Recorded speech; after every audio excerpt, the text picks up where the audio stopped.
1974 में मनोज कुमार की फिल्म आई थी रोटी कपड़ा और मकान।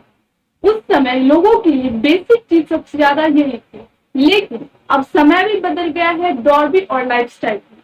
आज के समय में लोगों की जरूरत रोटी कपड़ा और मकान के अलावा एजुकेशन और इंटरनेट की भी। बहुत सारे ऐसे देश हैं जो आज भी गरीब और भुखमरी के शिकार हैं। आज वैसा ही हाल भारत के पड़ोसी देश श्रीलंका का।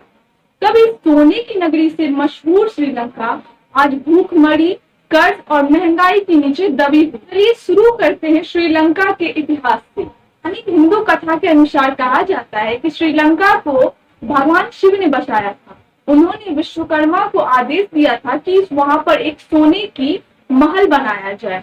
पुलस्त्य ऋषि के दो बेटे थे, महर्षि अगस्त्य और महर्षि विश्वा। ऋषि विश्वा की दो पत्नी थी। पहली पत्नी राक्षसी केकसी थी, जो कि राक्षस वंशज की थी, जिनसे उन्हें दो पुत्र हुए, रावण और कुंभकर्ण। दूसरी पत्नी का नाम इडविडा था, जो कि राजा तृणबंधु की बेटी थी। उनसे भी उन्हें दो पुत्र हुए, कुबेर और विभीषण। ऋषि विश्वा ने भगवान शिव के भोलेपन का फायदा उठाकर कठोर तप किया और वरदान में लंकापुरी उनसे दान में मांगी, जिसके बाद ही माता पार्वती ने उन्हें श्राप दिया कि जिस तरह तुमने शिव का अंश लिया है, उस तरह शिव का ही अंश एक दिन पूरे लंका को जलाकर खाक कर देगा और उसके साथ ही तुम्हारे वंशज का विनाश शुरू हो जाएगा। ऋषि विश्वा से लंका उनके बेटे कुबेर को मिली। बाद में रावण ने उन्हें वहां से निकाल कर उस पर कब्जा कर। माता पार्वती के श्राप के कारण ही शिव के अवतार हनुमान जी ने पूरी लंका में आग लगा दी और उसके साथ ही रावण का नाश हो गया। आज श्रीलंका की ताजा हालात की तो अभी श्रीलंका का पूरी तरीके से दिवालिया हो चुका है। इस समय एशिया महाद्वीप के अंदर सबसे ज्यादा महंगाई, सरकार के लिए प्रोटेस्ट और आर्थिक मंदी के हालात अगर कहीं देखे जा रहे हैं तो वो श्रीलंका है। 2 करोड़ की आबादी वाले श्रीलंका में अभी सरकार के द्वारा इमरजेंसी और कर्फ्यू लगा दी गई है कि वहां पर हालात बद से बदतर हो चुके हैं। पेट्रोल और डीजल के लिए लोगों की 5-5 किलोमीटर तक की लाइन लगी। श्रीलंका कच्चे तेल के लिए पूरी तरीके से दूसरे देशों पर ही निर्भर। बात करें तो अभी वहां पे 280 पर लीटर मिल रहे हैं श्रीलंका मुद्रा। और डीजल की बात करें तो डीजल अब वहां पे एक बूंद भी नहीं बचा हुआ है, जिस कारण से सारी ट्रांसपोर्टेशन की सुविधा सरकार के द्वारा बंद कर दी गई है और पेट्रोल पंप पर सेना तैनात कर दिए गए।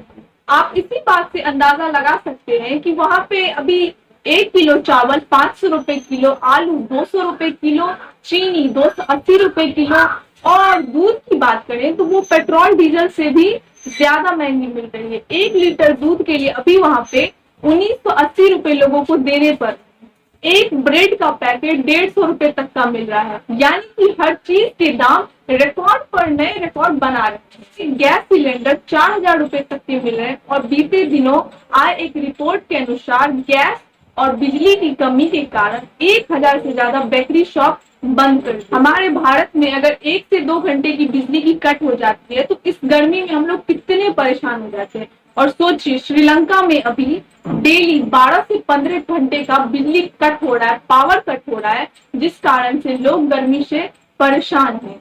बच्चे ही देश के भविष्य होते हैं, लेकिन बात करें अगर श्रीलंका की तो अभी वहां पे ये पूरी तरीके से उलट चल रहा है।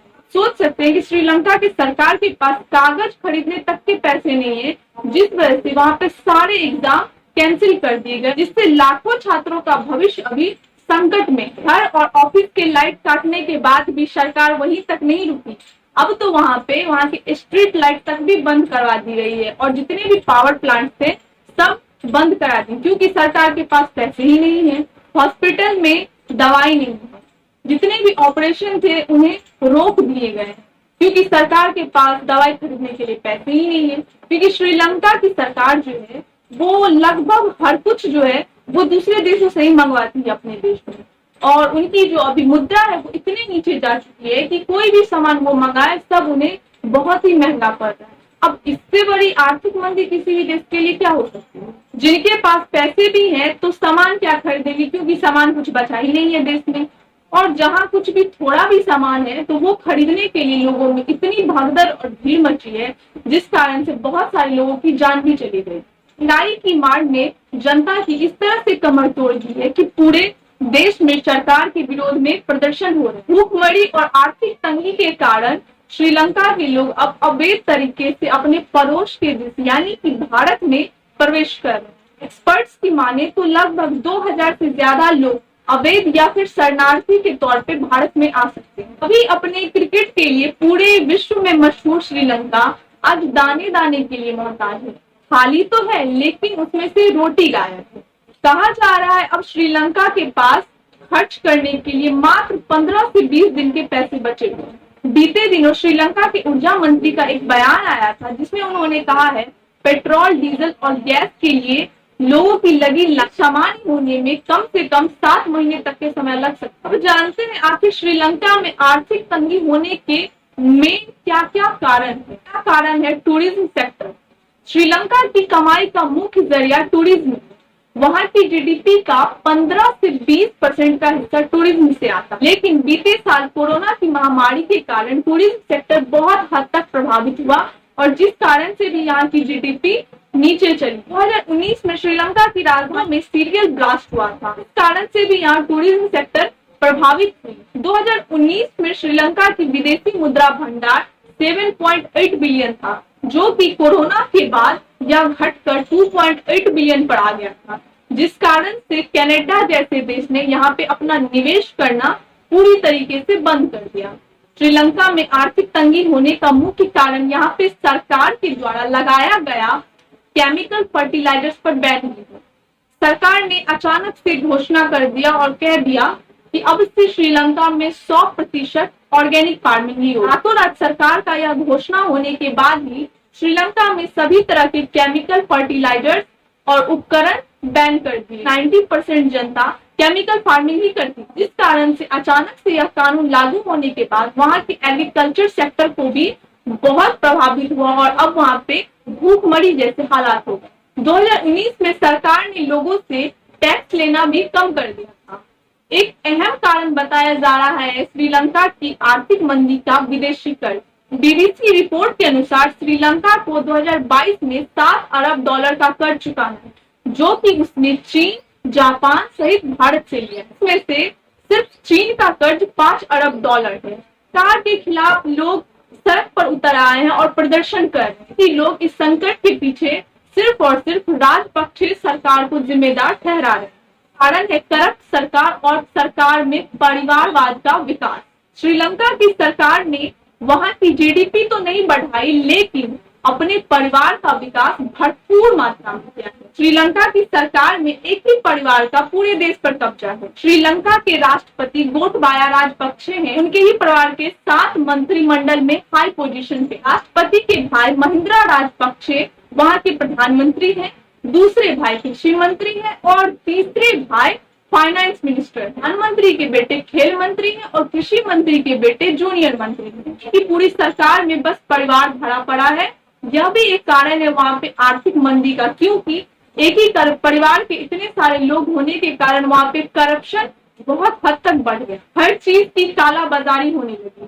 सरकार को अब जनता के द्वारा विरोध का इतना सामना करना पड़ रहा है कि राजपक्षे सरकार के 27 मंत्रियों ने तुरंत रिजाइन कर दिया, लेकिन अभी तक प्रधानमंत्री और राष्ट्रपति ने रिजाइन नहीं किया है। अब बात करते हैं कि श्रीलंका के सामने आखिर कौन कौन से वो विकल्प है जिससे वो इस आर्थिक मंदी से बाहर निकल पाएगा। IMF, इंटरनेशनल मॉनेटरी फंड या फिर वर्ल्ड बैंक।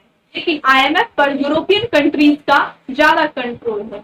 IMF किसी भी देश को उसकी आर्थिक मंदी से निकलने के लिए पैसे तो देती है, कर्ज देती है, लेकिन उसकी एक पॉलिसी है जो कि सबको माननी पड़ती है। उसका मानना है कि हम आपको कर्ज तो देंगे लेकिन उसे कहाँ पे इन्वेस्ट करना है और किस तरह से वह कर्ज उस देश से वापस IMF लेगी यह वह तय करती है। यानी कि पूरे सरकार के इकोनॉमिक सेक्टर पे उसका कंट्रोल होता है। ऑप्शन है श्रीलंका के पास, या तो वो चीन से उधार ले या फिर दूसरे देशों का रुख करे। वैसे चीन तो कभी भी कर्ज देने के लिए तैयार ही होती। जब ईस्ट इंडिया कंपनी भारत आई थी तो उनका फॉर्मूला था बिजनेस करो, फूट डालो और शासन करो। लेकिन चीन का फॉर्मूला थोड़ा अलग है, पहले कर्ज दो फिर दबाव बनाओ और कब्जा करो। वैसे श्रीलंका चीन के कर्ज से तो पहले ही बर्बाद हो चुका है, लेकिन अगर वो फिर से चीन से कर्ज ले तो हो सकता है उसका भी हाल हमारे पड़ोसी देश पाकिस्तान की तरह हो सकता है, यानी कि वो भी एक चीन के हाथ का कठपुतली बन के रह जाएगा। इससे इस संकट की घड़ी में भारत ने पड़ोसी होने का पूरा साथ दिया है